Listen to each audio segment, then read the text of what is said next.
Hello students and welcome to the study portal. The topic of today's video is anemia. In today's video we will understand anemia, we will understand a vast knowledge about anemia, we will discuss what is anemia, we will discuss the introduction to anemia. Anemia is a hematological disorder, as in this clinical condition or disorder the blood cells disorder can be seen into the peripheral blood smear of the person. So without delaying, let's start the video. So today we will understand the introduction to anemia. Thereafter we will understand about its pathophysiology, that is the mechanism through which anemia occurs in our body, that how anemia happens inside the body and how it impacts the red blood cells. Thereafter we will understand about its classification, that on which basis anemia is classified into different classes or types. We will understand about the types of anemia, on which on the basis of its classification it is divided into different types. So we'll understand the different types. Then we will understand the risk factors, that what risk factors are there due to which anemia can happen in any person. Then we will understand about its causes, that what are the causes why anemia occurs. Then the sign and symptoms. The symptoms or sign are the things from which you can understand that if someone is suffering from anemia or not. Thereafter we will understand about investigation, that is the lab diagnosis, that how we will diagnose the anemia in the laboratory. Thereafter we will understand about this treatment, that if a person is suffering from anemia, may it be moderate, mild or severe, what treatment can be given to the patient. So let's start the video. So anemia comes under the hematological disorders. Alright, it is a kind of blood cell disorder or the clinical condition in which the cells of the blood get impacted. Alright, it comes under the branch hematology. We will study anemia under the branch hematology. Alright, so it comes under hematology as it is a hematological disorder which impacts the red blood cells.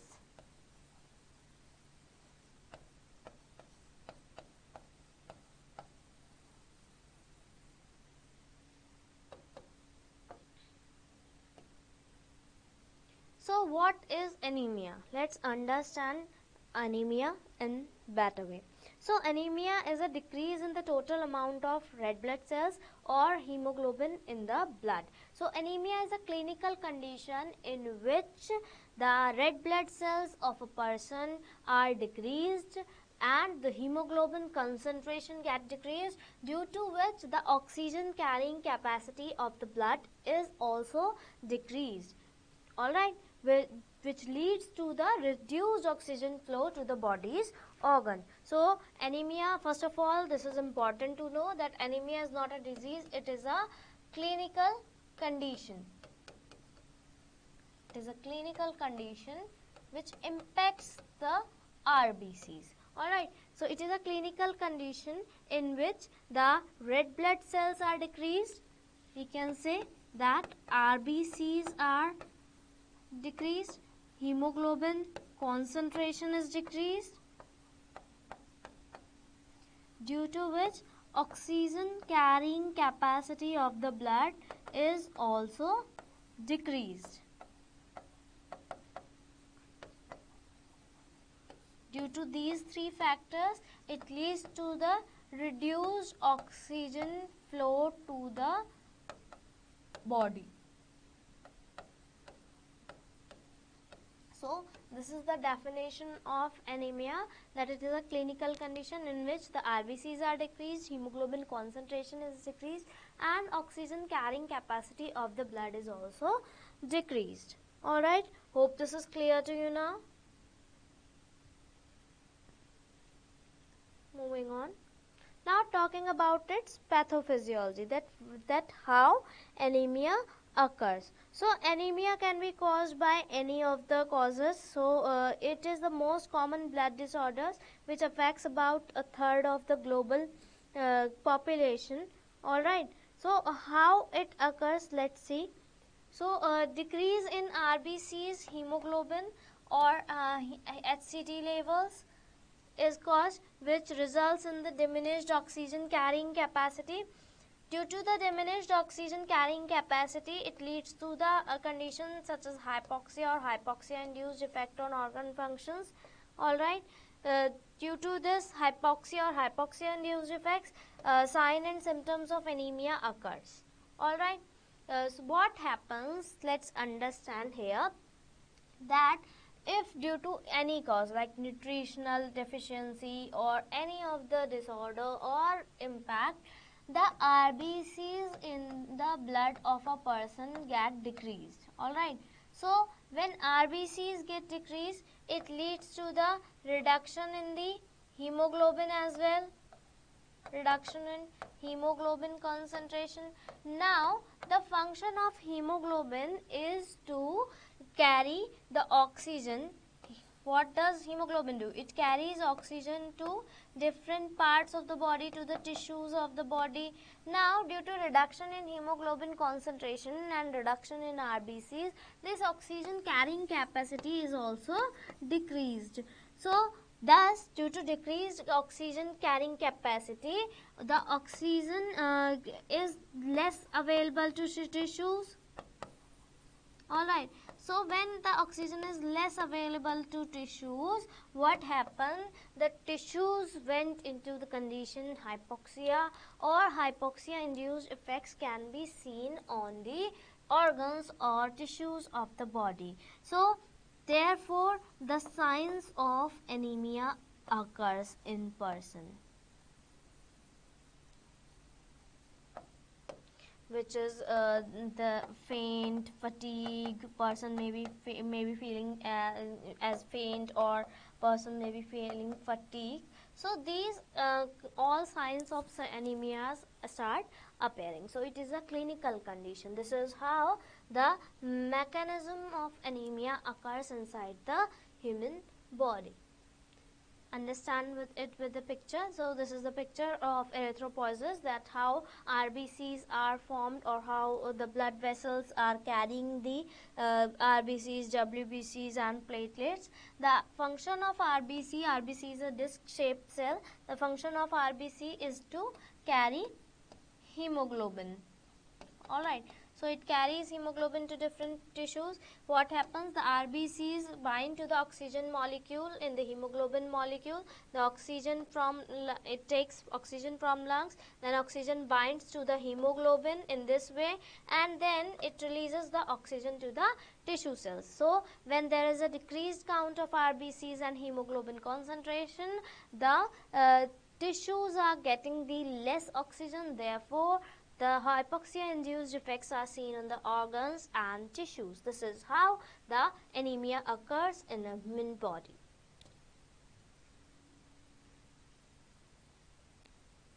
Now let's understand the classification of anemia. So anemia can be classified on the basis of its cause, that is the etiological classification, and it can be classified on the basis of its shape and size as well, which is called as the morphological classification. So the anemia can be classified on the basis of etiology and morphology. So etiology is based on the causes, on the causative agents, the causes by which the anemia is caused, and the morphological classification is based on the disorder or any kind of abnormality in the shape or size of the RBCs. So it can be classified as, on the basis of talking about morphology, it can be classified as normocytic anemia, alright, which is the normal shaped cells. Then the microcytic anemia, which is called as the small sized RBCs, and the macrocytic anemia, which is called as the large size of RBCs. So on the basis of shape and size, these are the three classifications in which the anemia is classified. And now talking about the etiological classification. So on the basis of etiology, it can be divided as it can be subtyped as the anemia which is caused due to blood loss. For example, if any person undergoes any kind of accident or injury, and due to injury he or she gets the blood loss, so due to which there is decreased count of RBCs or hemoglobin concentration, the anemia can be caused. Then the second one is the inadequate production of normal blood cells. So this happens when the bone marrow is not producing the normal blood cell, or there is a disorder in the hematopoiesis. The production of blood cells is not normal, it is producing the blood cells in a decreased amount, or there may be any reason like deficiency of nutrition or a vitamin B12 or any other disorder due to which the RBCs are not producing by the bone marrow properly. So this is the reason. Then the third cause is the excessive destruction of blood cells. Now what happens in this case? The bone marrow is producing the blood cells in the normal amount, but the blood cells are getting excessively destructed by any of the reason.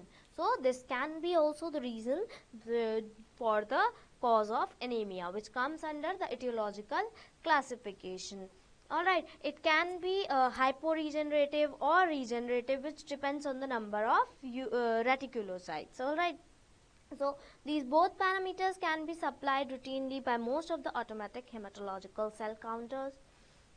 Alright, so this is the classification. It is based on the pathogenesis, red cell morphology, and the clinical presentation as well.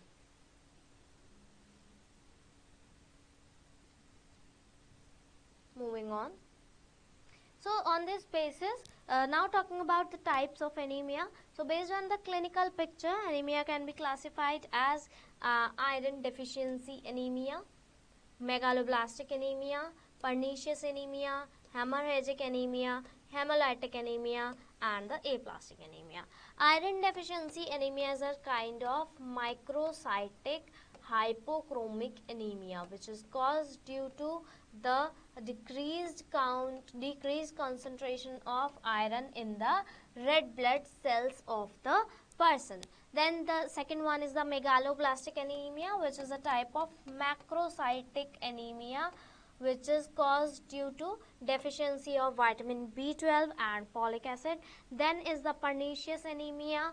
Then is the hemorrhagic anemia, which is caused due to excessive destruction of RBCs. Alright, next is the hemolytic anemia. This is also caused due to destruction of RBC. The hemolytic anemia also subdivided into thalassemia and the sickle cell anemia. Alright, next is the aplastic anemia. The bone marrow produces the cell in a decreased count. This happens in the aplastic anemia.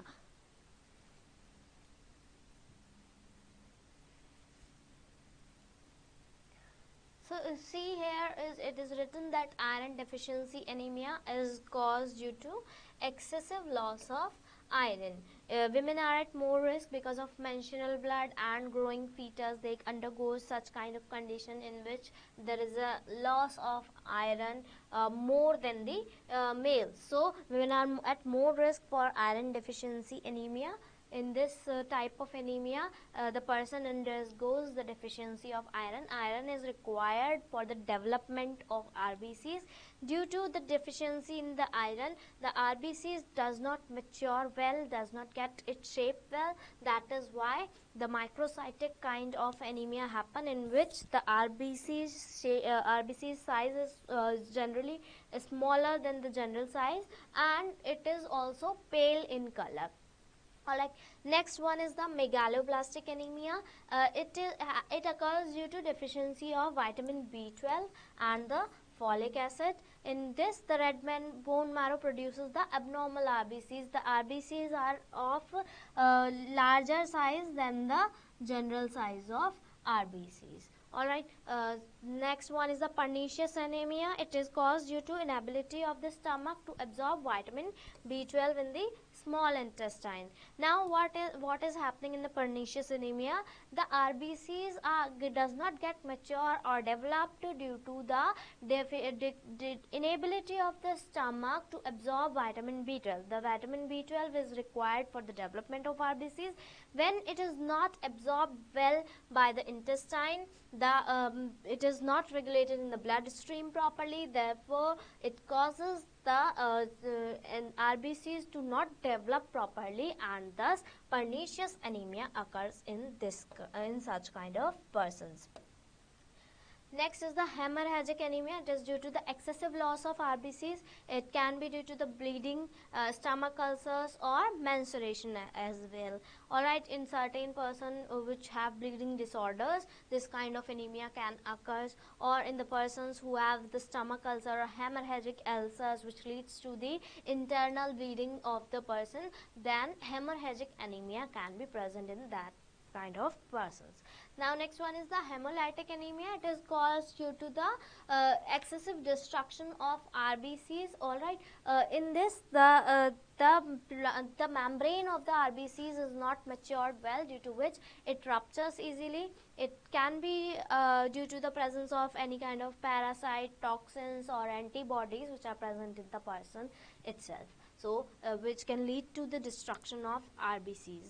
So due to the excessive destruction, hemolytic anemia occurs. So hemolytic anemia is now subclassified into thalassemia, which happens in the due to the abnormality in the hemoglobin formation. So in what happens in thalassemia, everything is normal, but hemoglobin is not forming properly. It is not in the normal synthesis. The composition of hemoglobin synthesis changes, due to which the thalassemia happens. It is also known as the Mediterranean anemia, because it is found generally in the population of Mediterranean Sea. Alright, next one is the sickle cell anemia. So sickle cell anemia is a hereditary blood disorder which is characterized by RBCs which undergoes abnormal rigid sickle shaped cells. So in this type of anemia, the RBCs shape goes like this, crescent moon or of sickle cell, due to which it is called as the sickle cell anemia. Now next is the aplastic anemia. As I told you, it is a destruction of red bone marrow. The bone marrow gets suppressed, which results in the decreased count of RBCs which are of abnormal shape and size. It is caused by toxins, gamma radiations. Moving on.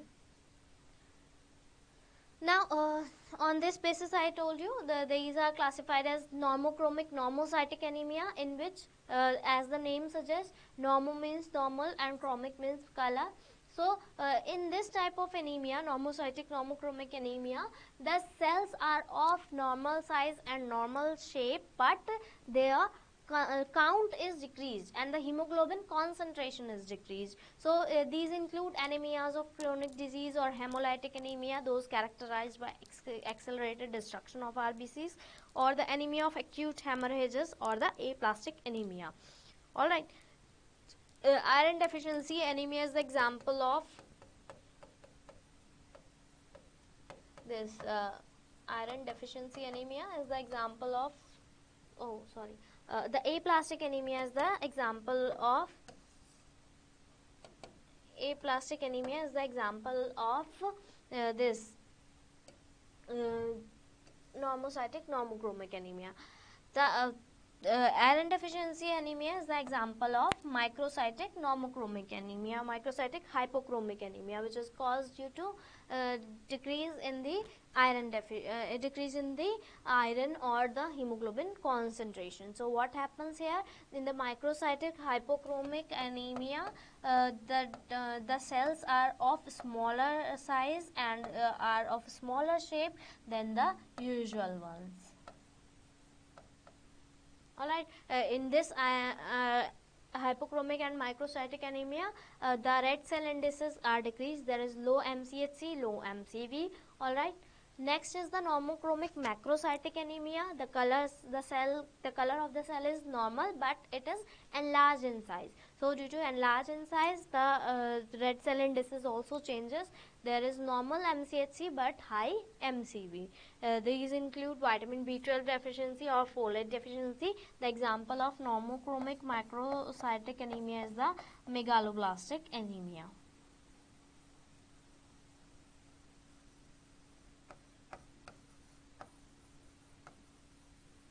The example of normocytic normochromic is the aplastic anemia.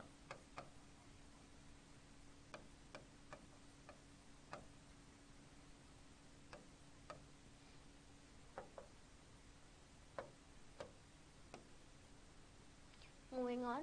So this is a diagrammatic representation that how the color and size gets affected due to different type of anemia. So this is the normal RBCs. This is the normal shape of RBCs and the normal size. So in hyperchromic anemia, the color it gets more, it retains more color, and the size this is hyperchromic anemia, and in hypochromic it gets paler in color. Now talking about the normocytes, these are the normal cells, alright, and these are the microcytes, the smaller shaped cells, and these are the macrocytes. Alright. So this is the normal normocytic normochromic RBC, which represents the normal color and normal size of the RBCs. But in case of the different kind of disorders or the clinical condition, the shape and size of RBCs changes, and on this basis it is classified into different types of anemia. Now, what are the risk factors of the anemia, that which persons are usually at risk for the anemia? So first one is the poor socio-economic class. If the persons which are from poor socio-economic region or the poor socio-economic class, they are at high risk, because there is the chance, there is the probability that they are getting the lesser nutrition than usually required in the diet. They are not getting their diet properly, thus they are at risk of or they are prone of causing or getting the anemia. Then is the multiparity, then is the teenage pregnancy. If there is a person undergoes pregnancy in its teenage, then she may be at risk of getting anemia. Menstrual problem, menstruation is the reason. Some people undergoes a heavy menstruation bleeding, due to which they can get anemia easily. So these are the high risk high risk factors, or the people which are at high risk for getting anemia. Moving on. Now talking about the causes of anemia, that what causes anemia, what are the causes that are generally causing the anemia. So anemia can be caused by bleeding, decreased red blood cell production, and increased red blood cell breakdown. The causes of bleeding includes gastrointestinal bleeding or the trauma. The causes of decreased production includes iron deficiency, vitamin B12 deficiency, thalassemia, and a number of neoplasm of the bone marrow. The causes of increased breakdown includes genetic conditions such as sickle cell anemia, infections such as malaria, and certain autoimmune diseases as well. So here it is represented by a picture, whatever I just told you, that the causes of anemia may be a genetic factor which is causing the anemia. It can be a genetic or hereditary factor, as I told you that the sickle cell can be hereditary, sickle cell anemia, or the thalassemia can be hereditary. So it may be due to the genetic factors. Next one is the excessive bleeding. Excessive bleeding may be due to a trauma or injury, or the internal bleeding. Alright, next is the menstrual bleeding. It is also a reason for the cause of anemia. Next is iron deficiency anemia, which can be because of nutritional deficiency. There may be two reasons of this, that if the person is not taking the proper nutritions in his diet, and the second reason may be that his small intestine or stomach are not absorbing the nutrition that he is intaking in the proper amount.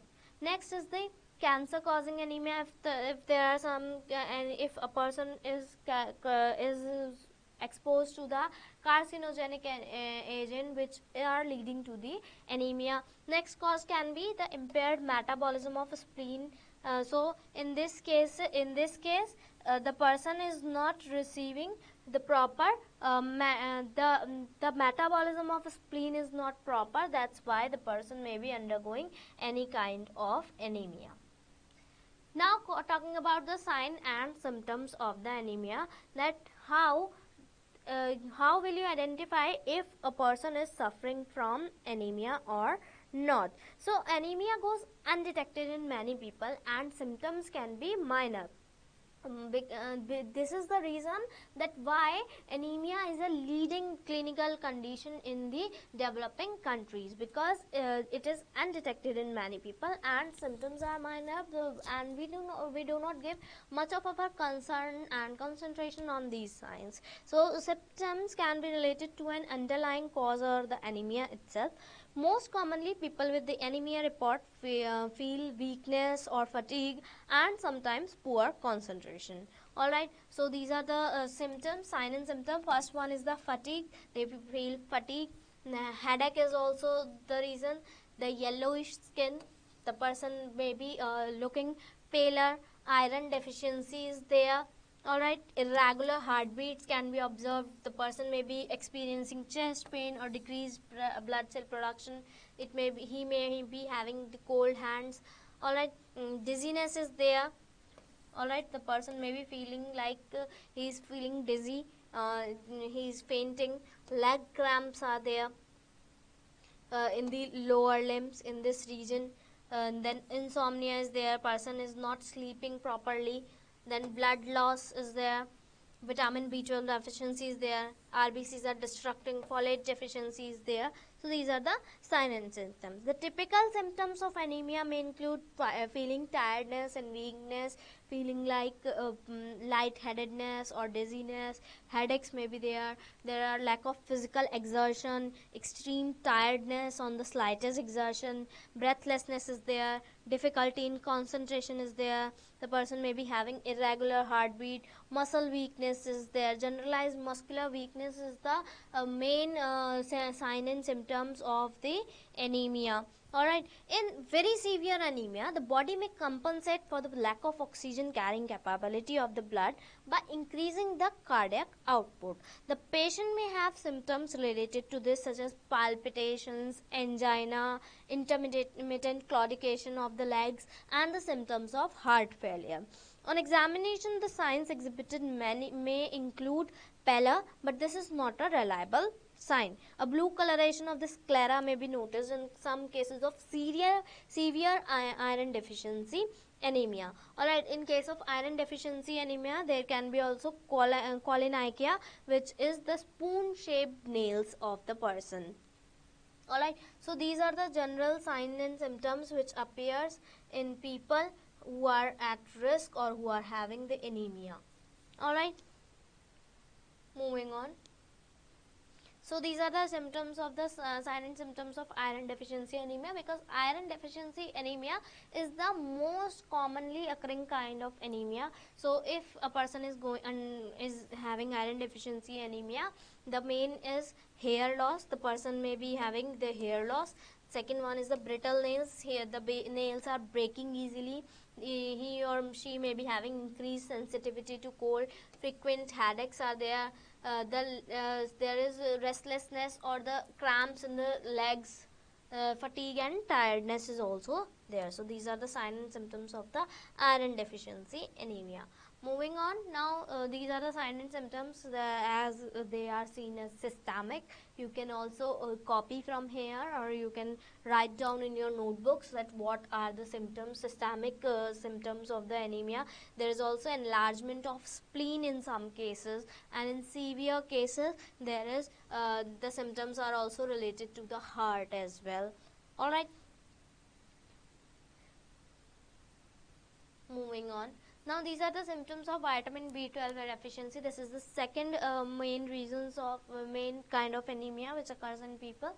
So mild symptoms may include fatigue, headaches and weight loss, whereas the severe symptoms include impaired balance and coordination, muscle weakness and the mood changes, especially depression.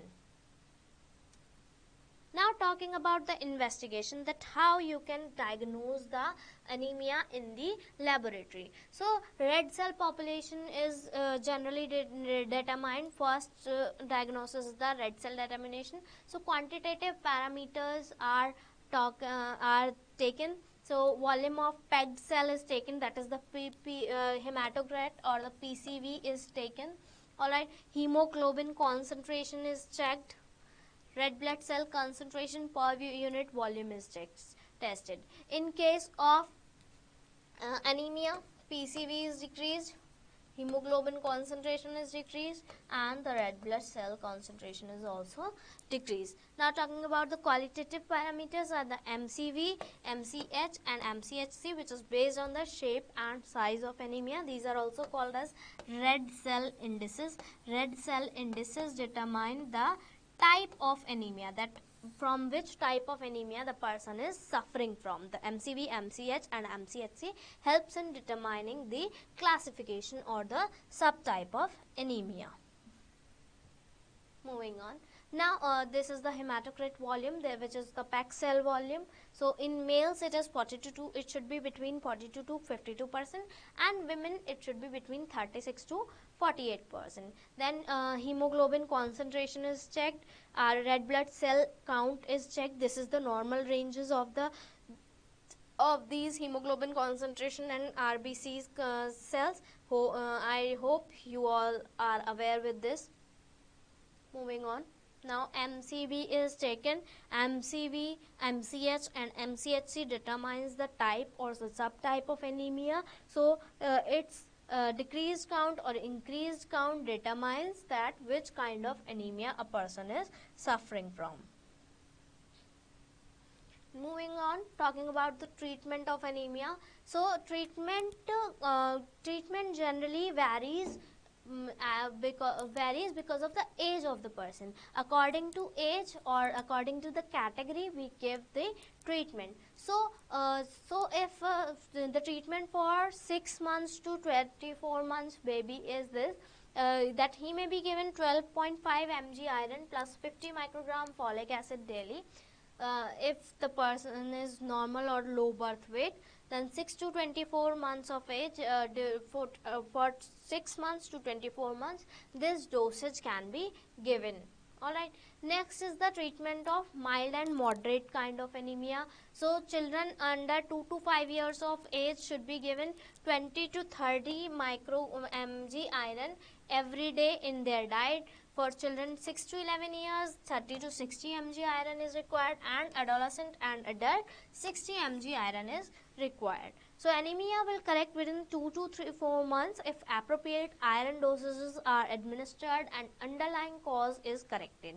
So continue iron therapy an additional 4 to 6 months adults after the hemoglobin normalizes to replenish the iron stores.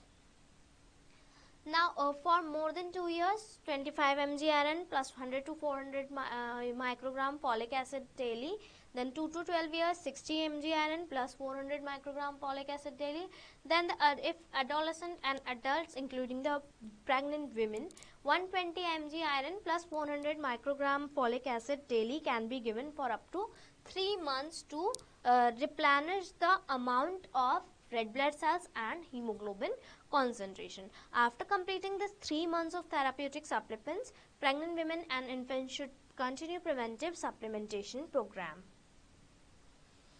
So, more than 40% population, then 60 mg iron plus 400 microgram folic acid can be given. I hope you liked the session. This session must have benefited you, and you must have thorough knowledge of anemia by now. This is all for today. Thanks for watching. Keep learning, keep studying.